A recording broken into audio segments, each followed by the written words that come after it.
Paytaxt Bakının ev sahibliyi edəcəyi növbəti tədbirə hazırlıq işləri sürətlə davam etdirilir. Paytaxtda keçiriləcək Dünya Şəhərsalma Forumu çərçivəsində həyata keçirilən abadlıq və yaşıllaşdırma tədbirləri şəhərin ekoloji mühitinin yaxşılaşdırılmasına mühüm töhfə verəcək.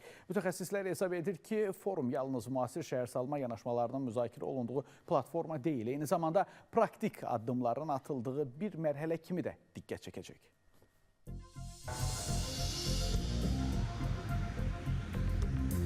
Paytaxtın mərkəzində ötən il istifadəyə verilən və ən müasir infrastrukturla təchiz edilmiş bu parkın ümumi sahəsi 19 hektar, əkilən ağacların sayı 35 min, gül və bəzək kollarının sayı isə 10 mindən çoxdur. Təkcə son 22 il ərzində Bakıda 400-ə yaxın bu kimi park salınıb və bu proses bu gün də davam etdirilir. Yaxın günlərdə ölkəmizin ev sahibliyi edəcəyi Dövlət Şəhərsalma Forumu ilə əlaqədar olaraq hazırda Paytaxt Bakının ekoloji mühitə xüsusi diqqət mərkəzindədir. Əkilən hər bir ağaclar, salınan yeni parklar və yaşıllıq zolaqları təkcə şəhərin ümumi görünüşünü dəyişmir. Eyni zamanda gələcək üçün daha sağlam mühit formalaşdırır. Mütəxəssislər isə hesab edirlər ki, müasir şəhərsalma anlayışı təkcə beton konstruksiyalar deyil, eyni zamanda yaşıl zonaların çoxluğu ilə ölçülür.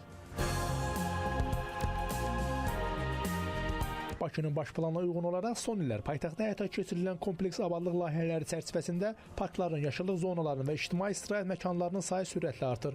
Bu isə öz növbəsində urbanizasiya prosesində balansın qorunmasına, şəhər mühitinin daha dayanıqlı inkişafına imkan yaradır.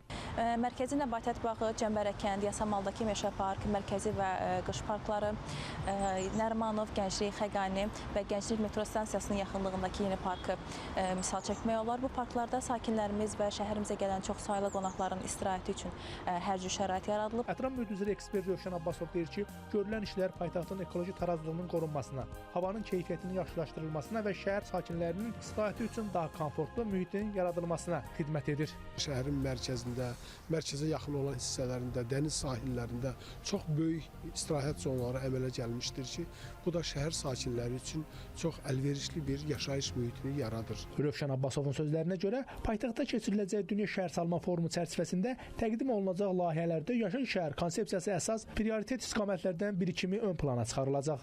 Bu forumda çox mühüm məsələlərin müzakirə olunacağı gözlənilir.